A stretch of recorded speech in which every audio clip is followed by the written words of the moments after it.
जय हिंद दोस्तों, आप सभी का केमिस्ट्री क्लासेस पे स्वागत है। आज हम लोग नीट PYQ क्वेश्चंस देखेंगे और यह वीडियो वैसे विद्यार्थियों के लिए महत्वपूर्ण है जो नीट की तैयारी कर रहे हैं। यह वीडियो में हम केमिकल बॉन्डिंग के क्वेश्चंस को देखेंगे और ये सभी जो क्वेश्चंस होंगे वो नीट PYQ क्वेश्चंस होंगे जो नीट के परीक्षा में आए हुए क्वेश्चन को आज के इस वीडियो लेक्चर पे हम लोग डिस्कस करने वाले हैं। तो चलिए, ये जो संकल्प फॉर द नीट 2023 है और ये केमिकल बॉन्डिंग का जो PYQ क्वेश्चन है, इसको हम लोग इस सीरीज में हम लोग देखने वाले हैं। ये काफ़ी इम्पोर्टेंट सीरीज है, इसलिए इसको मिस नहीं कीजिएगा। अगर आप नए चैनल पे नए हैं तो चैनल को लाइक कीजिए, शेयर कीजिए, सब्सक्राइब कीजिए। और चलिए आज की क्लास को हम लोग स्टार्ट करते हैं। Chemical bonding PYQ question. सबसे पहले बात करते हैं, फर्स्ट क्वेश्चन है predict the correct order among the following. ये नीट 2016 का ये क्वेश्चन है। ये क्वेश्चन काफ़ी महत्वपूर्ण है। ये विभिन्न प्रकार के कॉम्पिटिटिव एग्जामिनेशन में ये क्वेश्चन को पूछा जा चुका है, इसलिए इस वीडियो को बहुत ध्यान से देखिएगा। यहाँ पे हम लोग एनालिसिस करेंगे क्वेश्चन को। ये टॉपिक किसका है? ये क्वेश्चन है VSEPR थ्योरी का है। ये जो क्वेश्चन यहाँ से जो पूछा गया है ये valence shell electron pair repulsion theory से है। Valence shell electron pair repulsion theory कहता क्या है, सबसे पहले हम लोग इसको समझते हैं। जब किसी भी मॉलिक्यूल का शेप को डिटरमाइन करना होता है तो उस मॉलिक्यूल के अराउंड जो लोन पेयर इलेक्ट्रॉन प्रेजेंट होते हैं, जो केमिकल बॉन्डिंग में पार्टिसिपेट नहीं करते हैं, वो क्या करते हैं, मॉलिक्यूल के स्ट्रक्चर को भी क्या करते हैं, इन्फ्लुएंस करते हैं। रीज़न क्या है, इन्फ्लुएंस इसलिए करते हैं क्योंकि वहाँ पे लोन पेयर इलेक्ट्रॉन्स प्रेजेंट होते हैं। तो इसी थ्योरी को valence shell electron pair theory कहा गया। इस थ्योरी में ये बताया गया कि जो मॉलिक्यूल का जब हम शेप डिटरमाइन करते हैं तो उसमें लोन पेयर भी क्या करता है, मॉलिक्यूल को इन्फ्लुएंस करता है। बॉन्ड पेयर भी मॉलिक्यूल के शेप को क्या करता है, इन्फ्लुएंस करता है। सबसे पहली बात हम लोग जानना है कि lone pair bond pair electron किसको कहते हैं। मान लीजिए कि ये एक सेंट्रल मेटल एटम्स है या सेंट्रल एटम्स है और ये दो एटम से अटैच है A और B से, और इसके सराउंडिंग में एक इलेक्ट्रॉन्स प्रेजेंट है, इलेक्ट्रॉन क्लाउड है, यहाँ पे भी इलेक्ट्रॉन क्लाउड है। तो सबसे पहले बात करते हैं लोन पेयर इलेक्ट्रॉन। तो आप यहाँ पे देख सकते हैं कि ये और ये दोनों किस प्रकार के इलेक्ट्रॉन है, लोन पेयर इलेक्ट्रॉन है। लोन पेयर इलेक्ट्रॉन क्यों कहें, क्योंकि ये केमिकल रिएक्शन में केमिकल बॉन्डिंग में पार्टिसिपेट नहीं किया। तो लोन पेयर इलेक्ट्रॉन वैसे इलेक्ट्रॉन को कहते हैं जो केमिकल बॉन्डिंग में पार्टिसिपेट नहीं करता। और ये किसके लिए देखा जाता है हमेशा, ये जो लोन पेयर इलेक्ट्रॉन देखते हैं ये सेंट्रल एटम के लिए हमेशा देखते हैं। अगर इस प्रकार सेंट्रल एटम से अटैच इस प्रकार इलेक्ट्रॉन प्रेजेंट है तो इसको बोलते हैं नॉन बॉन्डिंग इलेक्ट्रॉन कहते हैं। इस प्रकार के इलेक्ट्रॉन को क्या कहते हैं, नॉन बॉन्डिंग इलेक्ट्रॉन के नाम से जाना जाता है। अब यहाँ पे आप देख सकते हैं, इसको हम लोग क्या कहते हैं, बॉन्डिंग इलेक्ट्रॉन्स कहते हैं, बॉन्डिंग पेयर इलेक्ट्रॉन्स कहते हैं।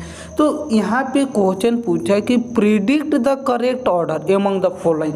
तो प्रिडिक्ट करना ऑर्डर तो किसके बेसिस पे, अकॉर्डिंग द जो थ्योरी का नाम है pair electron pair repulsion theory के बेसिस पे देखना है कि किसमें सबसे ज़्यादा रिपल्सन होगा। तो आप जान रहे हैं कि यहाँ पे लोन पेयर इलेक्ट्रॉन है, लाइक चार्ज है, तो यहाँ पे रिपल्सन सबसे ज़्यादा होगा। तो सबसे ज़्यादा रिपल्सन होगा, तो सबसे ज़्यादा रिपल्सन कहाँ पे हमको देखने को मिलेगा, लोन पेयर के बीच।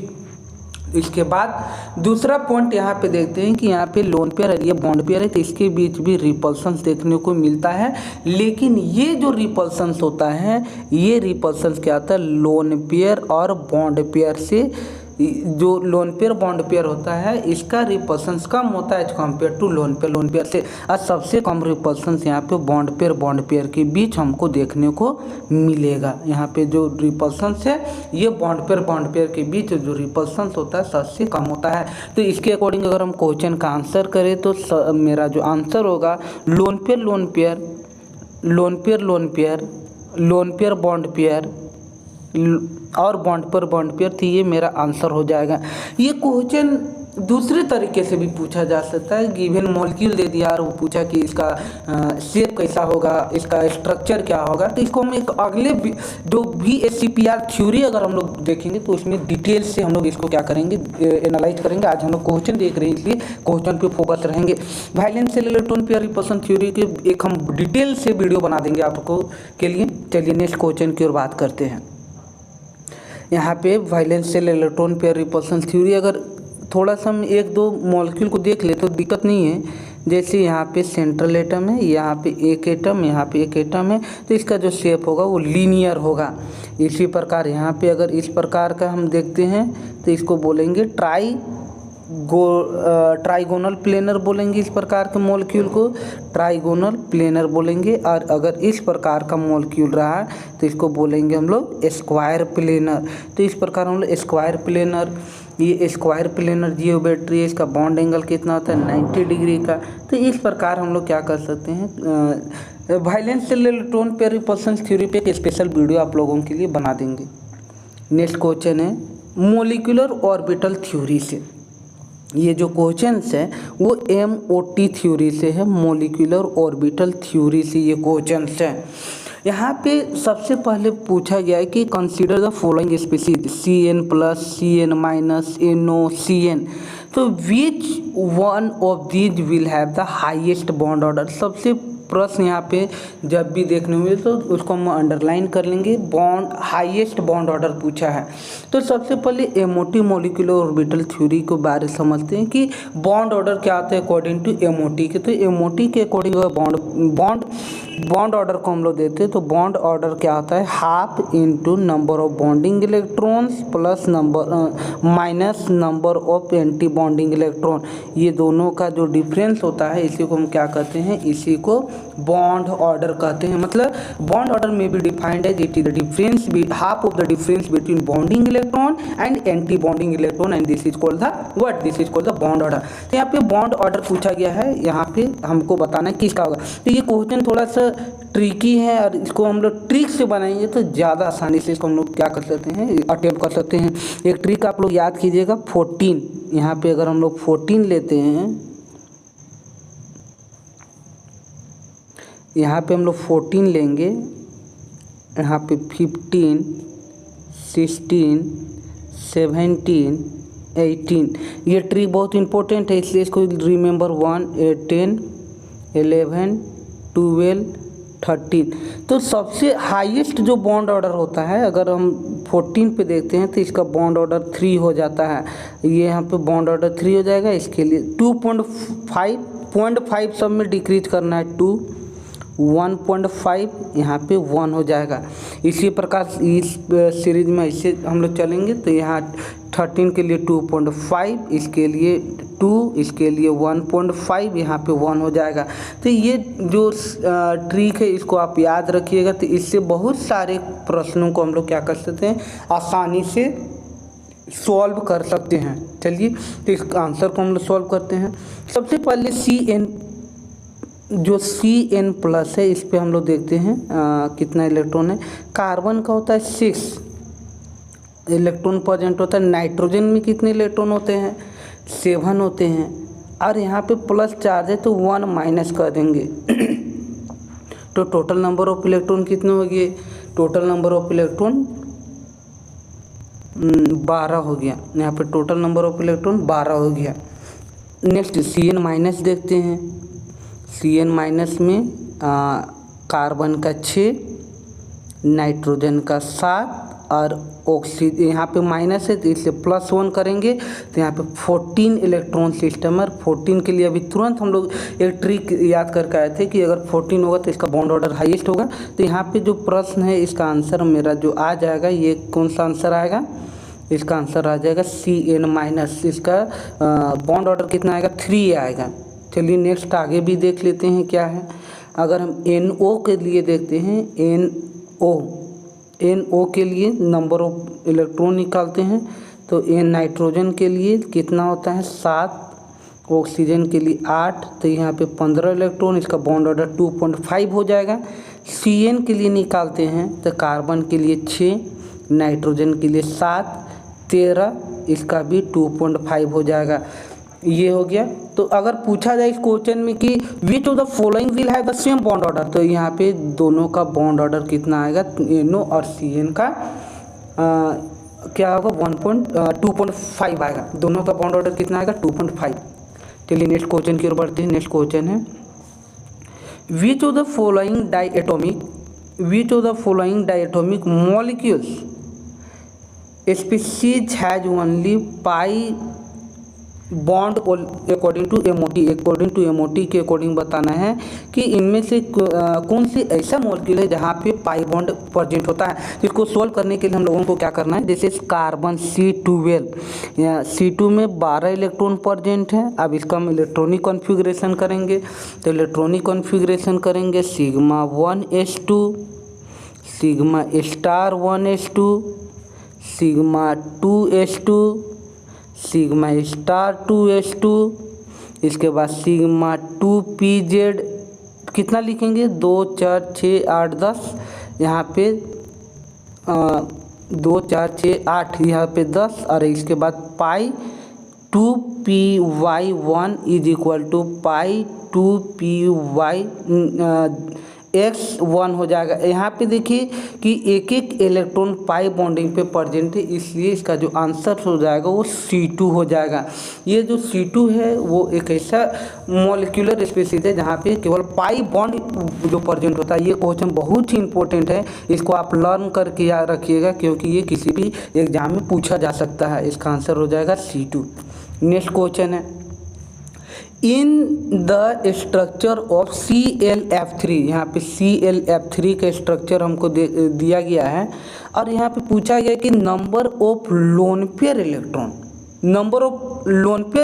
On the central atom of chlorine atom के सेंट्रल एटम है क्लोरीन, इसके चारों कितने इलेक्ट्रॉन प्रेजेंट है वो निकालना है।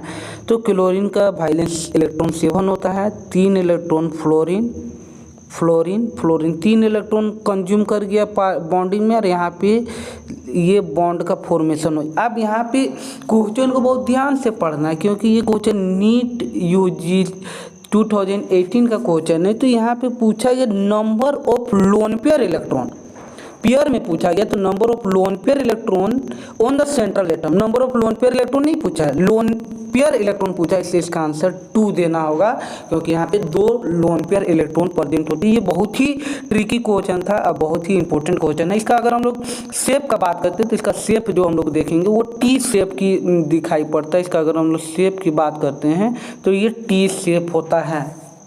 तो इसका आंसर क्या हो जाएगा, इस क्वेश्चन का आंसर हो जाएगा 2।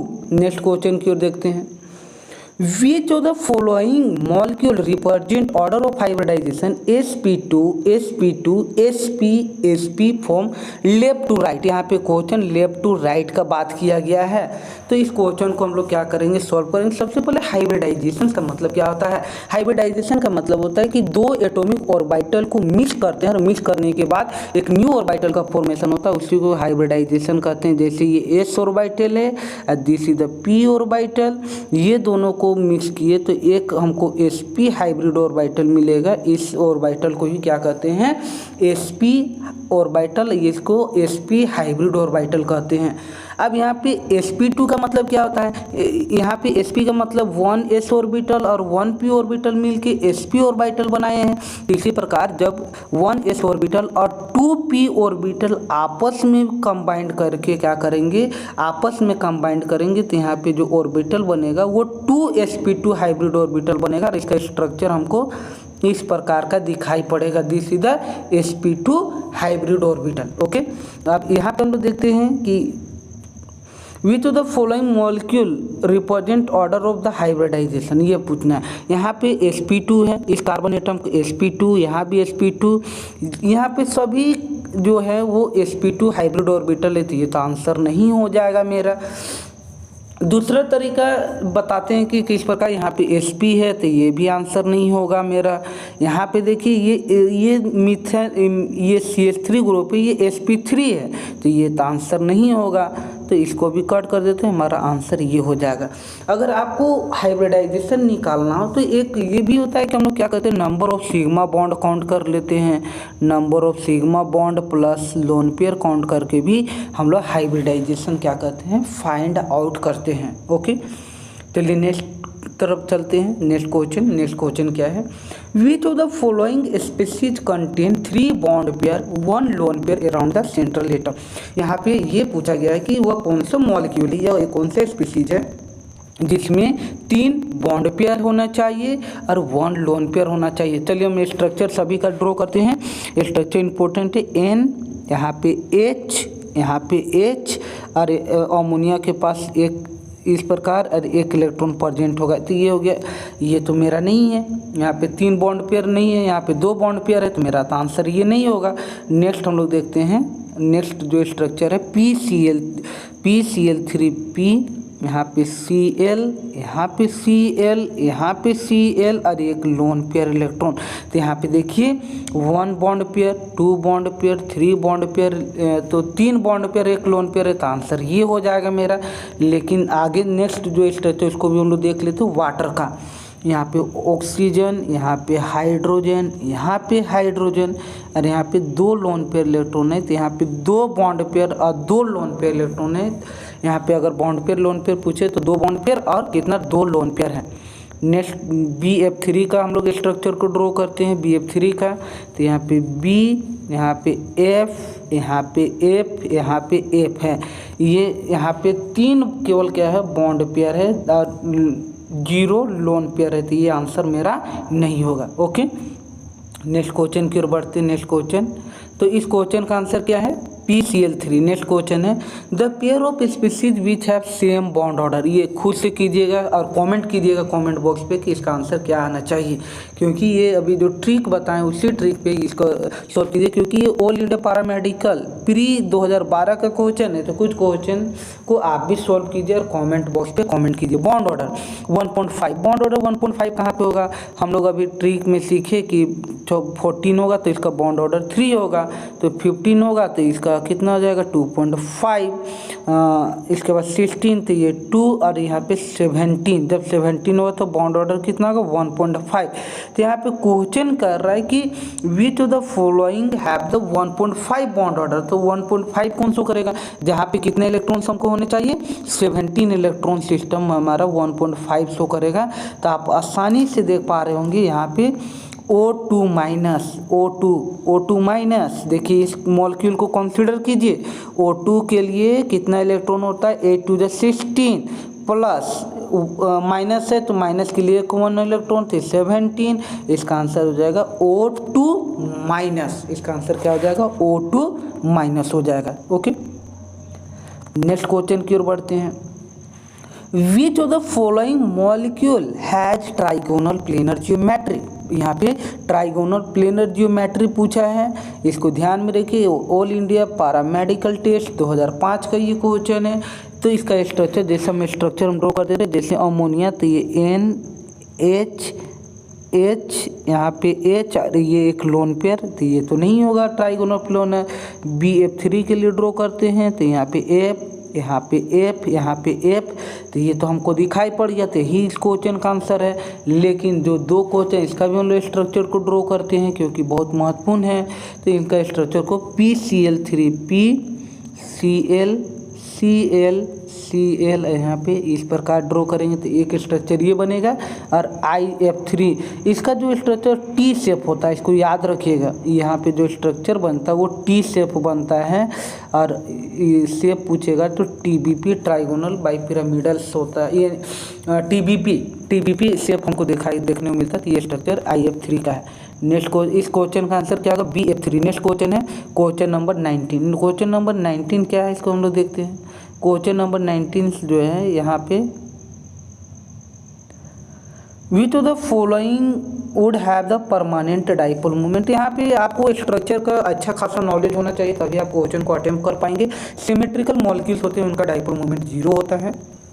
अगर डाइपोल मोमेंट जीरो होता है तो ये टेट्राहेड्रल जियोमेट्री, ये ट्राइगोनल प्लेनर है, तो ये तो दोनों ऐसे ही कट जाएंगे। अब यहाँ पे आता है डाइपोल मूवमेंट क्या होता है। डाइपोल मूवमेंट का मतलब होता है चार्ज इनटू डिस्टेंस का जो ये प्रोडक्ट होता है उसी को हम लोग क्या करते हैं, डाइपोल मूवमेंट कहते हैं। ओके, तो यहाँ पे क्वेश्चन पूछ रहे डाइपोल मूवमेंट जेनोन टेट्राफ्लोराइड के स्ट्रक्चर ड्रॉ करते हैं, तो यहाँ फ्लोरीन, यहाँ पे फ्लोरीन, यहाँ फ्लोरीन, यहाँ फ्लोरीन, यहाँ पे 2 लोन पे इलेक्ट्रॉन, यहाँ पे 2 लोन पे इलेक्ट्रॉन। इस प्रकार इसका डाइपोल मूवमेंट देखिए कैंसल आउट हो जाएगा, ये कैंसल आउट हो जाए तो नेट डाइपोल मूवमेंट इसका भी जीरो हो जाएगा, तो इसका आंसर होगा SF4 आ जाएगा। इसका dipole movement permanent dipole movement देखने को मिलेगा। नेक्स्ट क्वेश्चन है कि which of the following order correctly represent increasing acidity strength of the given acid. तो ये गिवन एसिड का स्ट्रेंथ हमको बताना है कि किसका सबसे अधिक होगा। तो हम यहाँ पे ये क्वेश्चन को भी हम नहीं सॉल्व कर रहे हैं, इसको आपको सॉल्व करके कमेंट बॉक्स पे आंसर को सेंड करना है।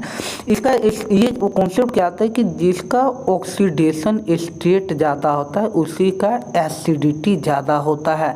तो यहाँ पे आपको क्या करना होगा, एसिड सबसे पहले क्लोरीन जो एटम्स है सभी का ऑक्सीडेशन स्टेट निकालना होगा, और ऑक्सीडेशन स्टेट निकालने के बाद जिसका ऑक्सीडेशन स्टेट ज़्यादा दिखाई पड़ेगा उसका एसिडिटी ज़्यादा होगा, जिसका ऑक्सीडेशन स्टेट कम होगा उसका एसिडिटी कम देखने को मिलेगा। ओके, सो इसका भी 2 क्वेश्चन आप लोगों को दिए हैं, इसका कमेंट बॉक्स पे आप आंसर दीजिएगा। नेक्स्ट क्वेश्चन है match the xenon compound in the column with structure in column 2 assign the correct structure. ये बहुत अच्छा क्वेश्चन कह सकते हैं। जैसे एक हम बना रहे जेनोन टेट्राफ्लोराइड, इसका स्ट्रक्चर तो ये O हो गया, यहाँ पे O, यहाँ पे O, और इस पर तो इसका तो टेट्राहाइड्रल होगा। तो इसका हम लोग क्या करते हैं, ACO3 का जो स्ट्रक्चर टेट्राहाइड्रल मतलब पिरामिडल शेप में आएगा। तो D का 1 देखिए, D का 1 देखते ही हम आंसर लिख लिए। अब यहाँ पे HCF4 तो इसका तो स्क्वायर पिरामिडल स्क्वायर प्लेनर हो जाएगा। इसका जो स्ट्रक्चर होगा C4 स्क्वायर पिरामिडल, इसका जो स्ट्रक्चर है स्क्वायर पिरामिडल। और B3 B का A का क्या हो जाएगा 2, D का 1, A का 2, D का 1, हम ऑप्शन नंबर इसी में दिखाई दे रहा है। C का 4 ये स्क्वायर पिरामिडल हमको दिखाई पड़ेगा। इसका इस प्रकार ये क्वेश्चन को हम लोग अटेम्प्ट करेंगे। नेक्स्ट क्वेश्चन है, ये भी अभी तुरंत इस क्वेश्चन का आंसर बताए हैं, इसको भी आप कमेंट बॉक्स पे कमेंट कीजिएगा। नेक्स्ट ये क्वेश्चन है, ये क्वेश्चन भी काफ़ी इंपॉर्टेंट है, नीट 2017 का ये क्वेश्चन है। इस क्वेश्चन को कैसे ट्रिक सॉल्व करेंगे, जैसे x और x डैश है तो इसका मतलब इसका जो स्ट्रक्चर होगा लीनियर होगा। तो A का हम 3 पे आ जाते हैं, A का 3, तो ये ऑप्शन और ये ऑप्शन कैंसिल हो गया। x और x डैश 3, तो यहाँ पे x लिखेंगे, इसके बाद x डैश 3 है तो x dash x dash x dash. तो ये जो शेप होगा वो T शेप में हम लोग चले जाते हैं, तो इसका जो स्ट्रक्चर होगा वो T शेप में आ जाएगा। इसके बाद S5, तो S5 जो है इसका जो स्ट्रक्चर होगा वो किस प्रकार होगा, D का 2 पे चला जाएगा। इसका स्ट्रक्चर पेंटागोनल बाइपिरामिडल्स होता है। देखिए पेंटागोनल बाइपिरामिडल कैसे ड्रॉ करते हैं देखते हैं। यहाँ पे X रखेंगे और 7 है ना, तो यहाँ पे पेंटागोन बनाएंगे 1 2 3 4 5, सब में S डैश है। तो सबसे पहले हम पेंटागोन बनाएंगे इस प्रकार पेंटागोन बन गया, और यहाँ पे X डैश, यहाँ पे X डैश, ये हो गया पेंटागोनल बाइपिरामिडल का स्ट्रक्चर। तो इसका आंसर जो हमारा हो जाएगा ये 2 हो जाएगा।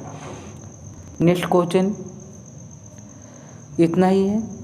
आप केमिस्ट्री वर्ल्ड क्लासेस को देखने के लिए आप सभी को धन्यवाद। अपनी इस वीडियो को अपने दोस्तों के साथ शेयर कीजिए, लाइक कीजिए, और आप नए हैं तो केमिस्ट्री क्लासेस को सब्सक्राइब कीजिए। Thanks for watching chemistry classes.